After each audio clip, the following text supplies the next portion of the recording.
Tom Hardy exposes Jimmy Kimmel Live. The confrontation no one saw coming. What happens when one of Hollywood's most intense actors refuses to be manipulated live by one of American television's most influential hosts? And what if this unexpected, brutally real confrontation unfolded in front of millions of viewers? Uncut, unscripted, with no way back. On the night Jimmy Kimmel Live aired exceptionally from Atlanta, what was supposed to be just another promotional interview with Tom Hardy turned into one of the most uncomfortable and historic moments in live television. The audience expected lighthearted jokes, behind-the-scenes stories, and that playful tension typical of celebrity interviews with notorious hosts. But what they got was something entirely different. Hardy, known for his intensity and discretion, walked into the studio with a look that said it all. As the conversation progressed, it became clear he wasn't playing the charming guest. What followed was a head-on collision between two worlds, one of mindless spectacle and the other of personal integrity. A clash that not only threw Jimmy Kimmel off balance but also laid bare something many prefer to ignore: how far we're willing to laugh at the expense of someone else's dignity. Do talk show hosts cross the line for ratings? And more importantly, how far should a celebrity go to keep up appearances? Brace yourself, what you're about to see is anything but ordinary. The temporary studio in Atlanta buzzed with controlled excitement. It was a special Jimmy Kimmel Live event outside Los Angeles, with an energetic crowd and flawless production. But when Tom Hardy took the stage, something felt off. Dressed soberly, his expression closed off and shoulders tense, he gave the audience a brief wave, sat down, and fixed his gaze on Kimmel, as if already anticipating the kind of conversation ahead. From the first minute, there was a quiet discomfort in the air. Kimmel, true to form, tried breaking the ice with light jokes and playful banter, but Hardy didn't bite. His smiles were brief, mechanical. His answers, direct and clipped. With each question, the tension only grew. As a viewer, the friction was impossible to miss. This wasn't just another awkward interview. It was almost palpable. The audience, usually quick to laugh, seemed confused. The cameras captured it all: the glint in Kimmel's eyes as he struggled to keep control, and Hardy's stony expression, offering no openings for humor. There was something deeply human about it. A man who, even under the spotlight and the pressure of entertainment, refused to perform. And honestly, it was admirable. Some might call Hardy's behavior unfriendly or arrogant. But personally, I saw someone firmly defending their boundaries. In an environment where everyone is trained to smile and entertain, seeing someone say no with their entire body, with their eyes, their silence, their posture, is unsettling and at the same time, powerful. Kimmel, used to being in control, seemed to sense it too. And that's when it became clear, this wouldn't be a normal interview. It was the prelude to something bigger, tenser, and completely off script. The interview hung in a fragile balance until Jimmy Kimmel crossed a line Tom Hardy clearly believed shouldn't exist. With a mischievous smile and feigned casualness, the host dredged up old rumors about the actor's personal life, hints about relationships, a difficult temper, even emotional breakdowns on set. It was the kind of question that makes headlines, but also the kind that requires the guest's implicit complicity to play along. Hardy, however, wasn't there to play. With a steady gaze, he steered the conversation back to the film he was promoting. He spoke about the creative process, the challenges of the role, and his emotional investment in the story. It was a clear and respectful attempt to get the interview back on track. But Kimmel didn't take the hint. He pushed, prodded, joked about the rumors, as if waiting for Hardy to cave and join the game. The persistence was the breaking point. The mask of a cordial interview began to crack. Hardy, still without raising his voice, looked straight at the host and said, "You know this isn't part of the deal, right?" A short sentence, but one that carried immense weight. It was the first real fissure in the interview's facade, and the audience felt it. That was the moment it became clear something was about to happen. This wasn't just awkward tension, it was a turning point. Hardy wasn't just refusing the question, he was exposing the mechanics behind it. And in doing so, he subtly challenged the very spectacle the show was trying to create. The tension was no longer silent. It was now declared. The moment Tom Hardy drew a definitive line changed the entire tone of the interview. After Kimmel's direct provocation, the actor took a deep breath, adjusted his lapel mic, and coolly replied, "If you want to talk about the film, I'm here. If you want to joke about my personal life, you can do it without me." The audience, until then caught between nervous laughter and stunned silence, froze. Kimmel, trying to keep it light, tossed out a sarcastic remark, something like, "Guess we can't ask tough questions anymore?" But it backfired.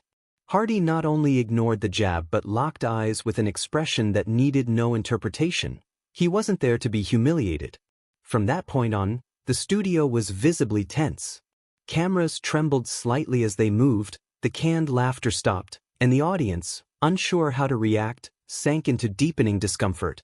Kimmel tried steering the show with his usual style: forced smiles, rehearsed jokes, misplaced comments, but it was like talking to himself. Hardy had flipped the table without raising his voice. That's when the discomfort became undeniable. Have you ever witnessed a moment where everything feels on the verge of exploding, yet no one wants to make the first move?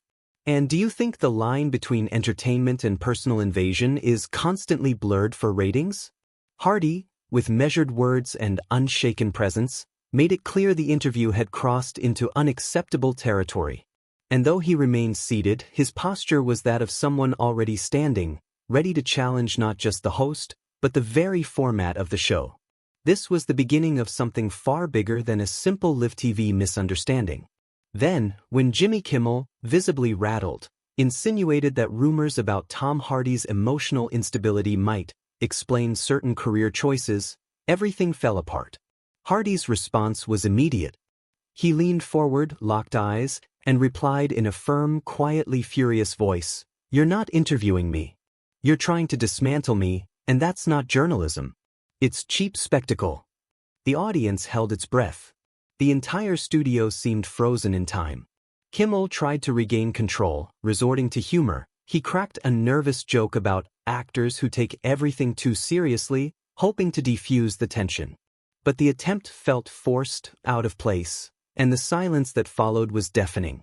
Hardy, without hesitation, delivered a direct rebuttal: "I'm not your character. I'm not your punchline. If you want ratings, find another victim. I'm here because I respect my work, not to be torn apart on national television." At that moment, something shifted in the studio's energy. The audience, once passive, began reacting. Some murmured in approval, others looked visibly uneasy at the raw exposure of this clash. Kimmel, for the first time, seemed at a loss for words. The roles had completely reversed. The host, accustomed to controlling the narrative, was now on the defensive. It was a rare moment in live television, where entertainment gave way to naked truth. By exposing the mechanics behind the provocations, Hardy did what few dare: he turned the camera back on the system itself. This was no longer an interview. It was a battleground. One man against the machine. And the audience, once mere spectators, were now first-hand witnesses to a rupture that could no longer be ignored. Tom Hardy, until then measured and calculated in his words, finally abandoned any pretense of keeping up appearances. With his lapel mic still clipped, he leaned back in his chair, looked straight at the audience, and, ignoring Kimmel entirely, said loudly, "Is this what you came to see? A man being pushed until he breaks." The line echoed through the studio like a slap. The host, unsure how to react, offered an uneasy smile, but the laughter never came. Hardy didn't stop. He pointed directly at Kimmel and declared with the same steadiness, "This show feeds on humiliation. You dress it up as comedy, but it's just another name for bullying with applause." The silence was absolute. It was as if everyone in the studio, crew, producers, audience, had been yanked out of the comedy bubble and forced to confront something brutally honest. Kimmel, pale, tried to justify, "We're just trying to entertain."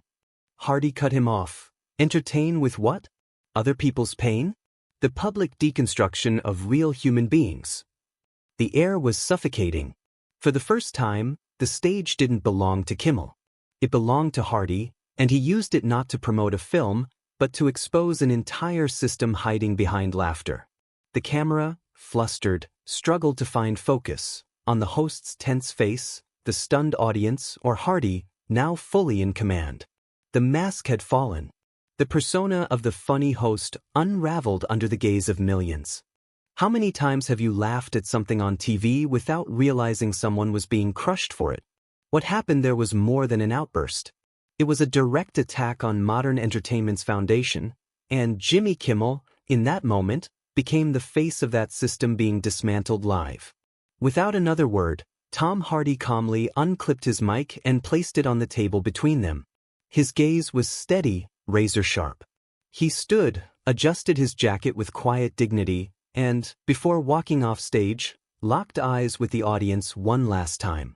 In a firm but level voice, he said, "This isn't entertainment. This is abuse disguised as a joke. And I don't participate." Then, something unexpected. A fraction of the crowd began to applaud. Tentatively at first, then with growing strength, as if finally permitted to acknowledge the courage they'd just witnessed. Kimmel remained seated, visibly dazed, staring into the void.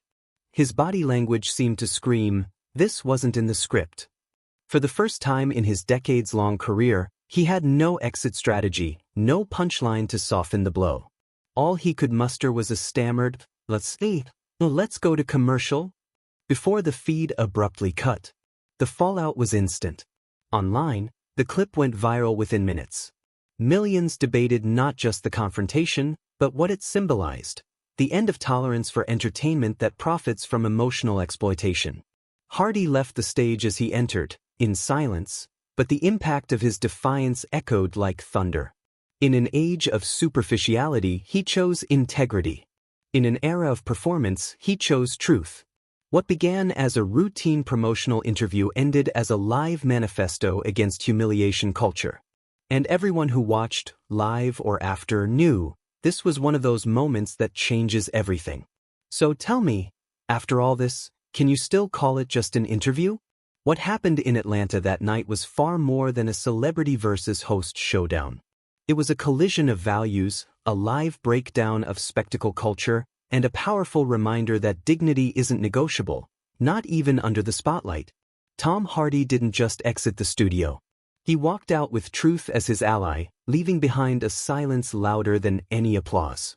Now, I want to hear from you. Who was right in this story, the guest or the host? Drop your take below, because this debate is far from over. If this video made you think, reflect, or even rethink what we call entertainment, then don't forget to like, share with someone who needs to see it, and of course, subscribe for more content that digs beneath the surface. Because here, we don't just deliver news, we unearth the truth no one wants to show. See you next time. Until then, choose the right side of history.